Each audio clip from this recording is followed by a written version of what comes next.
사주 명리학적 관점으로 봤을 때 의도적으로 감독님이 돼지라는 포인트를 뒀던 이유가 있다고 생각이 들었어요. 저는 이 을 좀 의미한 건 아닌가 싶었어요. 오늘 무슨 얘기를 할 거냐, 제가 이번 주에 봤던 파묘 얘기를 좀 한번 해볼까 싶었습니다. 많은 분들이 파묘 리뷰를 해달라고 하셨어요. 근데 저는 여러분들이 좀 놀랄 수도 있는데, 제가 가장 최근에 본 영화가 오펜하이머, 그 이전에 봤던 영화가 놀랍게도 곡성입니다. 곡성.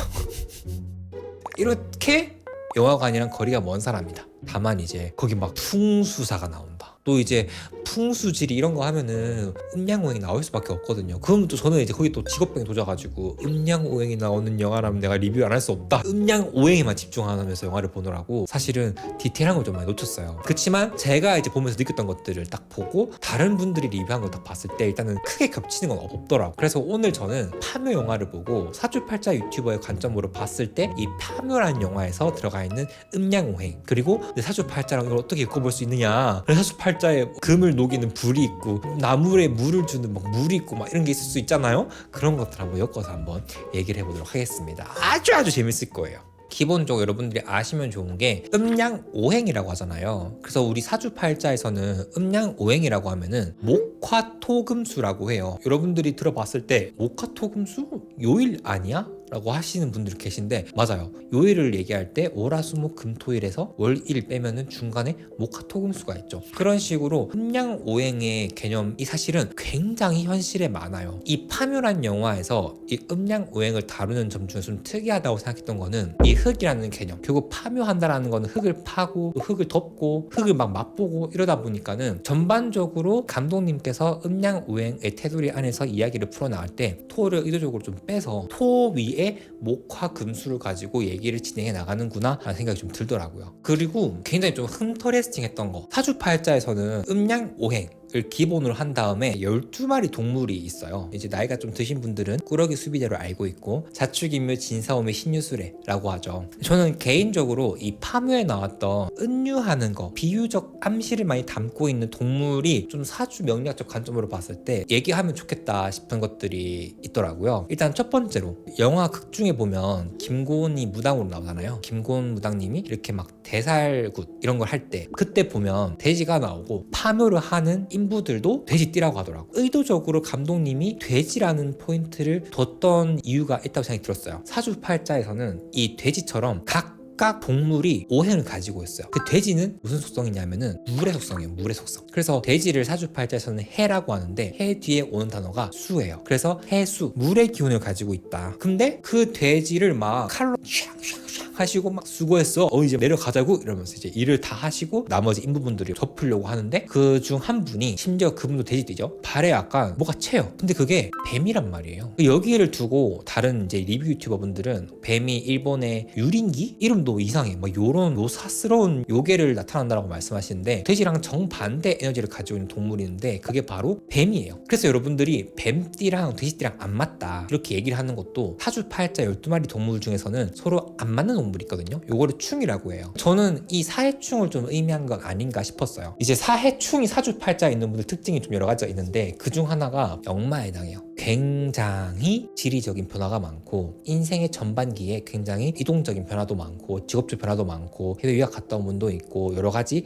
변화가 많다라 보는 분들도 있고요. 그리고 뱀은 사주팔자에서 불의 기운을 가지고 있어요. 그래서 저는 의도적으로 감독님이 뱀이라는 거를 대칭시키기 위해서 이 돼지를 붓에 쓰고 돼지띠인 인부들을 설정한 거 아닌가. 그리고 이 돼지띠를 가지고 있는 인부가 사부로 내리치는 게 뱀은 아닌가 싶었습니다. 뱀이랑 돼지가 있어요. 둘이 배틀을 시켜, 싸움을 시켜. 그러면은 누가 이기냐면은 돼지가 뱀을 극해요. 우리 포켓몬스터에 파일이랑 꼬부기랑 배틀하면은 꼬부기가 이기죠. 그런 것처럼 사주팔자 이 오행에는 상성이 있어요. 그래서 꼬부기는 불속성 포켓몬인 파일을 이겨. 근데 또 꼬부기는 불속성 포켓몬인 이상해씨한테 지는 거죠. 그래서 이거를 약간 사주적 개념으로 봤을 때 슝슝슝 돈다고 봐요. 어쨌든 우리 음양오행 관점에서는 목화토금수라는 순서로 가져간다라는 거죠. 근데 제가 방금 말씀드렸죠. 처음 파묘를 끝내고 돼지띠인 인부가 이 뱀을 찍는 데 있어가지고 사주적으로 봤을 때 뱀과 돼지는 정반대에 있는 동물이다 보니까 대척점에 있는 동물들을 좀 표현하고 싶어서 감독님이 의도적으로 한 것은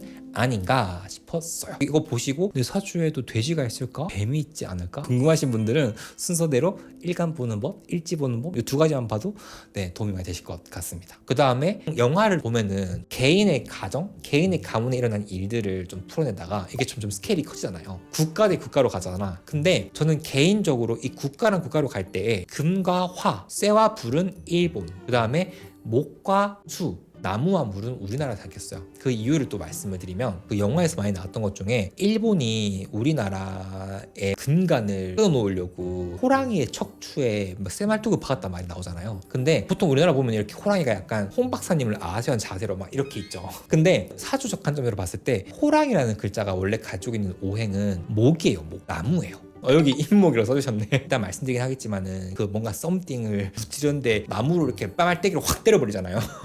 그게 약간 우리 조상의 이런 느낌 아닌가 싶어서 생각을 했거든요. 그래서 호랑이가 나무라 가지고 이렇게 했다. 그러면 호랑이가 대한민국이라 봤을 때 영화에서 나무랑 정반대에 있는 대척점에 있는 오행은 저는 금이라고 생각했어요. 금. 전반적으로 계속 뭔가 쇠말뚝을 박았니 정령으로 나타났을 때 막 그 갑옷이 완전 새덩어리가 나오고 또 배우들이 그걸 보면서 왜 이렇게 뭐 쇠갑옷을 입고 있냐 그런 얘기 하잖아요. 그래서 저는 이 쇠 자체를 아예 일본으로 봤어요. 그래서 쇠말뚝이라는 것도 일본이고 여기서부터 이제 왜 그렇게 되느냐. 일단 첫 번째로 중간에 영화 보다 보면은 정령이라는 게 갑자기 막 이렇게 막 나와가지고 도깨비 불도 막 되고 막 연병을 하거든요. 막 그러다가 주인공들이랑 배틀을 해요. 아무래도 좀 신적인 존재다 보니까 총으로 죽이지는 못하고 전략을 짠단 말이에요. 그래서 우리 이제 김고은님께서 막 일본어로 이제 어그로를 막 끌어요. 그때 최민식 배우님이 쇠말뚝을 찾아야 돼 이러면서 막 하다가 결국에 이제 못 찾거든요. 정령한테 이제 막 식겁 당할 때 김고은님이 뭘 뿌리는 게 있어요. 그걸 뭘 뿌리냐면은 백마의 피를 뿌린다요. 백마의 피. 근데 왜 백마일까? 흰색이라는 게 좀 신성한 영물? 그런 의미가 있어서 백마를 이제 얘기했다고 하는데 사실 백마라는 거는 사주적으로 해석하자면은 경오라고 해요. 일단 말이라는 동물은 오행으로 봤을 때 불이에요. 불의 속성을 가지고 있다. 경이라는 거는 어떤 기운을 뜻하는데 이 음양 오행에서 경은 금을 뜻해요. 그러니까 이 경오라는 거, 흰색 말이라는 거는 오행적 기운을 봤을 때 금도 있고 불도 있는 거야. 금과 불은 기본적으로 불이 금을 도와주는 게 아니라 금을 녹이는 성질을 가지고 있어요. 그래서 일단 경호라는 거는 금의 기운을 가지고는 있지만 금의 기운을 약하게 하는 거다. 그렇게 해서 백마의 피를 딱 뿌리니까 그 정령이 예 이런단 말이에요. 그때 정령의 뺨알때기를 싹 때립니다. 근데 뭘로 때리냐면은 물에 젖은 나무로 때려요. 근데 물에 젖었다라는 거는 물과 나무를 뜻할 수 있거든요. 금의 입장에서 그 순간을 한번 생각해 보면은 일단 금은 자기가 도움을 받으려면은 토가 필요해요. 근데 이 영화에서 토는 지금 내용 전반적으로 깔려 있으니까 제가 토를 빼자 그랬죠. 그래서 지금 이 스토리에서 봤을 때 금은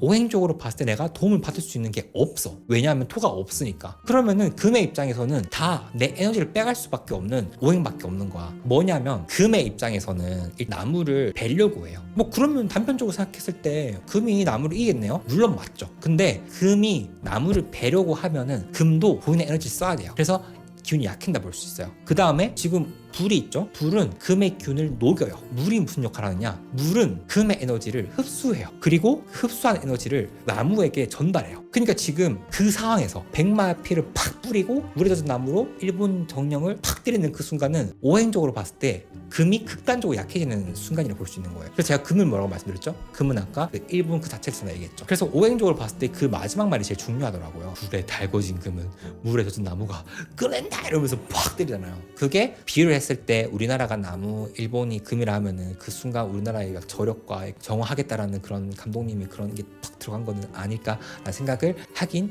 했습니다. 그 다음에 여러 가지 또 좀 생각이 들었던 것 중 하나가 그 영화 마지막에 잘 정리하고 이제 각자의 일상에 돌아가지고 열심히 막 하잖아요. 근데 그때 최민식 배우님이 남양이라고 다 좋은 게 아니요 라고 말하잖아요. 근데 풍수지리로 봤을 때 보통 좋은 집은 남향이 많잖아요. 일조량이 좋으니까 집안이 산뜻하고 식물이 잘 자라고 그런 이유가 있어서 남향이 좋다라고 하는데 제가 사주를 공부해보니까 그것도 아니더라고요. 제가 내리는 결론은 풍수보다 더 중요한 거는 그 집에 사는 사람 사람이 사주라고 생각해요. 그래서 내 사주팔자에 맞는 혹은 내 사주팔자에 필요한 오행의 방향의 집으로 가는 게 제일 베스트. 그래서 최민식 배우님이 뭐 얘기했던 남양이라서 좋은 게 아니다 라고 하는 그 이유를 제가 가진 사주를 저를 생각했을 때 어쩌면 그 건물주 사주가 남향을 뜻하는 방향이 안 좋은 걸 수도 있지 않았을까 생각이 들었습니다. 그래서 여러분들 좀 말씀드리면 동향은 목이에요. 목, 나무예요. 그리고 서쪽은 금, 남쪽이 불, 북쪽이 수예요. 그러면 저는 개인적으로 용신, 내 사주팔자에 왔을 때 조금 필요한 혹은 꼭 용신이 아니더라도 내가 이 집에 사는 동안에 내 대운, 내 세운, 내 월운을 봤을 때 이 오행의 밸런스를 맞춰줄 수 있는 집이 제일 좋은 방향이 아닐까라는 생각을 저는 하거든요. 그래서 여러분들께 좀 팁을 드리자면은 여러분들이 나중에 집을 몇 번이나 옮기고 하실 수 있잖아요. 그때 여러분 사주팔자를 사주팔자 만세로 사이트나 혹은 어플리케이션에 내 생년월일시 입력하면은 8가지 글자가 나오는데 초록색, 빨간색, 노란색, 흰색, 까만색이 있을 거예요. 근데 이왕이면은 내 사주팔자에 없는 색깔의 방향으로 가시면 좋아요. 예를 들면은 내 사주팔자에 초록색이 없다. 그러면 집이 동향이어도 나쁘지 않고 내 사주팔자에 금이 없어. 흰색이 없어. 그러면 내가 집 방향으로 금을 좀 채울 수 있지 않을까? 그러면 약간 서향으로 가던가 아니면은 아예 서쪽 나라를 가던가 사주팔자에 내가 불이 없어. 그러면은 남향으로 가던가 아니면 아사리 부산 같은데 아예 밑에 지방으로 가던가 약간 이런 식으로 쓰는 것도 살짝 여러분들께 도움이 되지 않을까? 그래서 저는 파묘 영화를 보고 첫 번째로는 동물적 관점에서 봤고 두 번째로는 오행 관점에서 마지막 대사가 어떤 의미를 가지고 있었는지를 생각을 했고 세 번째로 마지막에 최민식 배우님이 남양이라고 모든 게 좋은 게 아니라고에 대해서 제 생각을 한번 얘기를 해봤고요. 간단하게 여러분한테 보는 것도 말씀을 드렸으니까 이거 보시고 내 사주는 과연 뭐지? 내 사주에도 돼지가 있을까? 아니 내 사주 팔자에 왠지 금이 많을 것 같아. 궁금하신 분들은 순서대로 일간 보는 법, 일지 보는 법 이 두 가지만 봐도 네 도움이 많이 되실 것 같습니다. 그래서 파묘 리뷰 끝! 일단 제가 준비한 건 이 정도고요. 저는 개인적으로 영화를 떠나가지고 이도현님이 되게 MG 무당처럼 나오잖아요. 김고은님이랑 제가 무당은 아니지만 무속이라는 그리고 뭔가 사주 그런 거를 유튜브라는 플랫폼 안에서 영차 하면서 열심히 만들고 있는 입장에서 저는 개인적으로 좀 반가웠다.